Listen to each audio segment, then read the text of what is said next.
Сайн уу. За өнөөдөр хэдүүлээ пиццаны бэлтгэл гэж монголчууд маань нэрлэдэг моzzarella бэлтгэлийг яаж гэрийн нөхцөлд хийх аргыг зааж өгье. За энэ болохоор зүгээр одоо түүхий сүү 1 литр түүхий сүүгээр хэдүүлээ хийж үзье. За моzzarella бэлтгэлийг хийхэд хамгийн чухал хоёр зүйл байдаг. Нэг нь температур, хоёр дахь нь ээдүүлэг. За ээдүүлгээ хийхдээ багш нь бол алюминий цуу ашиглаж байна. За та нар маань лимоны хүчил бас ашиглах боломжтой. За температур нь яг ийм бүлээн болоод ямар ч гэсэн гар ингээд дүрхэд жоохон халуун дуу санагдахаар ер нь бол нэг 40-с 50 градус болоод ихэхээр нэг халбаг хүнсний цуу юм уу эсвэл лимоны шүүс хийнэ. За маш ингээд багаар хийгээд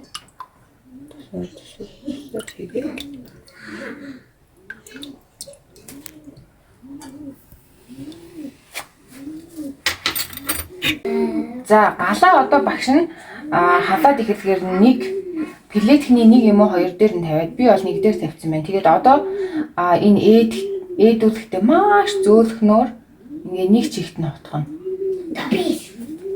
Ерөөсөө юу яаж болохгүй. Тэгээд цуугаал жоохон баг зэрэг ингээ тарааж байгаа юм их та. Эсрэг тийшээ хатахгүй зөвхөн нэг чигт нь ингээ утгана. За одоо ингээ хоёр дээр болгочих. Буцалгаж болохгүй ерөөсөө. Сүүгээ хөөрөж болохгүй. За одоо хардаа манайх ингээд нэг чигт нэргүүлэхээр харж байна уу? Ингээд сүүний маань эдэм аль хэзээ юм сунамтгай чанартайгаар үүсч эхэлж байгаа. За одоо ингээд зөөлөн хутгаад ангууд одоо нөгөө бэлэг маань ингээд аль хэзээ сунамтгай чанартайгаар гараад ирсэн байгаа. Энийг ингээд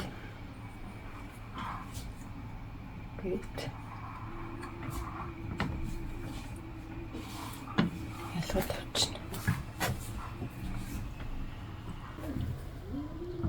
Сүүмэн хэрэг цагаанаараа байгаад байх юм бол арай болоогүй байх гэсэн үг. Дахиад нэг халбаг цуунаасаа эсвэл лимоны хүртөөсөө хийгээд тэгэхээр аяанда ингээд ялгараад гараад ирнэ. Хамгийн гол нь сүүгээ босдгож болохгүй. Босдгочихвол юм бол ээдэм маань задраад ийм сунамтгай чанар алдчихна гэсэн үг. Хараа 1 литр сүүнээс ийм их бэлтгэл гарч байгаа биз. Одоо энэ шар усан дээрээ одоо ингээд за гар ороход бол ингээд халууд өгж ингээд оруулж гараа ингээд хөрөж болохоор энэ. Энэ дээрээ нэг хоолны том халбгаар нэг хийн. Минийх жижиг халбгаар учраас 2 юм давс хийж. За давсаа маш сайн уусгаж агаад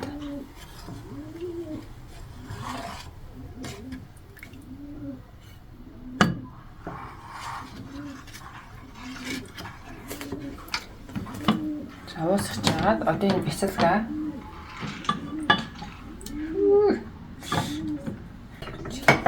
за энэ бясалгаа одоо хэдүүлээ ингээд сайхан гурилаар бол одоо тарын нийлүүлэн буцаагаад энэ давстай юу руугаа хийж агаад шар услуугаа тэгээд маш халуун учраас манайхын хажуудаа ингээд юм хүүт тус тавьчих. Гараа ингээд төрж агаад одоо энийг чи ингээд нэг сунгах гэдэг шүү дээ. Одоо энэ чинь ингээд тар нийлэг байгаа.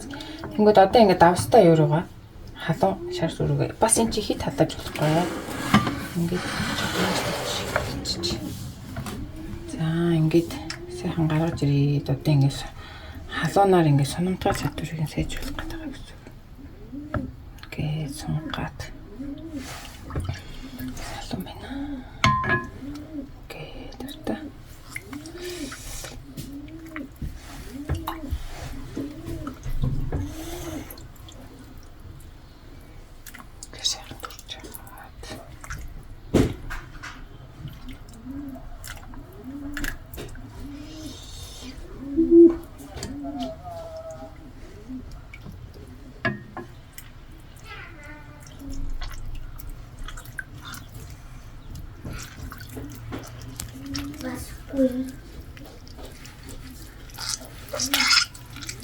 ингээд юу агаад ирж байгаа гөлдийгээд ирж байгаа ийм гөлгөр болсон ингээд халуун шар сүндээ турж агаад буцаад ингээд тартаа сонгоод. За нөгөө бэлтгэгч хардаа ийм гой гөлгөр ингээд барыг ингээд хальс жаа өдөгч болсон байгаа. Тэгээд эндээ ингээд гоё зүрх бүрэн хийгээд юм гүлгүр болсон. Аллаасаар хагаад. За энийг 100 г орчим бэлтгэл бараг гарчих шиг боллоо тий. Тэгээ энийгээ болохоор одоо та нар маань эн чинь ингээд давстай шар усанд дарцсан учраас хадгалахад арай удаан болно гэсэн үг. Тэгэхээр энийг хөргөөж жагаад ингээд нимкэн зүсээд нөгөө талхан дээр гоё сир дунд нь авчиж хийдэг тийм болгож болно. Эсвэл энийг үрээд хөргөөж жагаад үрээд хөргөчөнд хадгалчих болно. Тэгэх юм бол яг пицца янз бүрийн сир хэрэгтэй үед гаргаж ирээд